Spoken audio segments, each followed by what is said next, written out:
Et coucou les amis, j'espère que vous allez bien. On se retrouve aujourd'hui pour une petite aquarelle. J'ai dessiné un arbre et je voulais faire un marque-page pour notre Nani de couleurs et création. Et finalement, Maria est un peu grande, donc je ne sais pas si elle pourra s'en servir comme telle. Mais bon, elle fera ce qu'elle voudra. Comme je vous l'avais dit dans une précédente vidéo, je ne suis pas spécialement douée pour tout ce qui est végétation à l'aquarelle. En même temps, je me suis pas tellement entraînée sur ce qui concerne ce thème-là, donc c'est normal. Hein. C'est aussi à force de faire les choses qu'on devient forgeron. Donc j'ai dessiné la structure de mon arbre parce que je me sentais vraiment pas de partir à l'aveuglette comme ça directement avec ma peinture.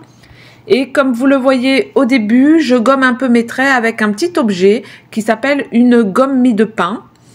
Grâce à sa plasticité, on peut la malaxer et lui donner des formes de pointe pour gommer des parties très fines et des formes plus en boule ou plates pour effacer de plus larges portions d'un dessin. Elle gomme plus ou moins selon la pression exercée sur le dessin. Et savez-vous pourquoi la gomme mie de pain s'appelle comme ça? Eh bien parce que les artistes utilisaient autrefois de la vraie mie de pain pour gommer leurs dessins. Je n'ai pas voulu mourir idiote, donc j'ai essayé avec un petit bout de mie de pain. Alors effectivement, ça efface un peu, mais beaucoup moins bien quand même. Et en plus, ça laisse des petites taches un peu grasses. Donc très franchement, à choisir, je préfère celle que l'on trouve en magasin. En plus, le prix n'est vraiment pas excessif. Cette gomme est très économique car elle s'auto-nettoie. Effectivement, en la malaxant, vous enfermez le pigment du fusain à l'intérieur de la pâte. Bon, apparemment, il arrive quand même qu'à un moment, la gomme soit saturée de pigment. Et là, on ne peut pas faire autrement que de la jeter. Mais très franchement, je l'ai depuis très longtemps. Et si on prend bien soin, une fois l'utilisation terminée, de la conserver dans une boîte ou d'un sachet pour éviter que la poussière ou que des éléments étrangers rentrent en contact avec cette gomme, sa durée de vie est extrêmement longue. Bref, vous l'aurez compris, je l'aime beaucoup ma petite gomme. Vous l'aurez vu aussi, je ne voulais pas partir sur des couleurs traditionnelles, j'avais envie de partir sur quelque chose d'un peu féerique. J'ai donc fait une petite sélection des aquarelles que j'allais utiliser et vous verrez que par la suite, je vais en rajouter une de plus. Je les ai installées dans ma petite fleur en porcelaine, je les ai humidifiées afin de réactiver les couleurs et je vais également vaporiser de l'eau sur ma bande de papier centenaire aquarelle 300 grammes. Et je peux vous dire les amis que même si je n'apprécie pas plus que ça ce papier centenaire, ça a été un pur bonheur de travailler sur ce papier 100% coton. Car vous l'avez bien vu, hein, ces derniers temps, je travaille sur mon carnet Fabriano où il n'y a que 25% de coton dans les feuilles. Et franchement, ce n'est pas du tout la même. Là, les fusions se font bien, le papier reste humide assez longtemps et je peux ainsi venir retravailler plusieurs fois sur les mêmes zones sans que ça me fasse des choux-fleurs ou des choses que je n'aime pas trop. Cette réa m'a pris beaucoup de temps, j'ai eu beaucoup de mal à réussir à faire ce que je voulais et je me suis beaucoup inspirée de l'aquarelle que Nani m'avait envoyée pour mon anniversaire. Je vais me servir de plusieurs pinceaux. Le premier, c'est le numéro 16 Léonard Pointe Fine. La grosseur de ce pinceau me permet de poser beaucoup de matière sans trop le recharger. Ensuite, je veux tester ce nouveau pinceau que j'ai acheté il y a peu de temps. C'est un Léonard Éventail dentelé de la série 50D qui est à la fois souple et ferme. Je veux réaliser quelques brindilles devant mon arbre, mais je n'aime pas du tout le résultat. Et vous l'avez vu, hein, j'ai modifié en remettant de l'eau propre et en atténuant. Je ferai des tests par la suite pour voir comment je peux utiliser ce pinceau, mais là, ça ne me plaisait pas et du coup, je suis passée à autre chose. Puis, pour réaliser des choses plus précises, je me sers de mon petit pinceau que j'aime bien, que j'avais eu à la Crop de Nîmes l'année dernière. Et je regrette bien de ne pas avoir noté les références dès le début, car là c'est effacé hein, et du coup je ne peux pas vous les donner les références et en plus ça m'aurait bien plu de pouvoir en racheter des similaires mais là c'est impossible. C'est un pinceau synthétique que je trouve très facile à contrôler, il est ferme et un peu rigide à la fois et il maintient bien sa forme sous la pression. En toute fin, pour cette réa, je vais aussi utiliser un autre pinceau de précision C'est un Symbiose numéro 2 de chez Raphaël. Donc comme vous l'avez vu au début, je dépose un peu des taches de peinture par-ci par-là, histoire de mimer le feuillage et de mettre quelques couleurs sur mon tronc. Ensuite, je viens apporter quelques ombres à mon tronc et mes branchages pour leur donner du volume. Et un peu plus loin dans la réalisation, avec des traits plus ou moins dilués, je viens simuler l'écorce de mon arbre. Je vais essayer aussi de travailler la perspective avec le feuillage, mais je ne suis pas tout à fait satisfaite. Sur cette aquarelle, je pense avoir fait plusieurs petites erreurs. La première est de ne pas avoir mis de branches sur l'avant de mon arbre. Ainsi, on aurait vraiment eu l'impression d'avoir un arbre en 3D. Et la deuxième erreur pour moi, c'est qu'on a l'impression que le feuillage est vraiment sur l'arrière de l'arbre et qu'il n'y en a pas du tout sur le devant. Donc ça, ce sont mes impressions, mais je veux bien un petit retour des copinettes qui auraient eu le courage de regarder ma vidéo jusque-là. Je vous laisse avec quelques notes de musique entraînante et je vous reprends avant la fin de la vidéo pour vous donner encore quelques petites explications et pour conclure.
Avec différents feutres blancs, je suis venue apporter de la lumière à ma création.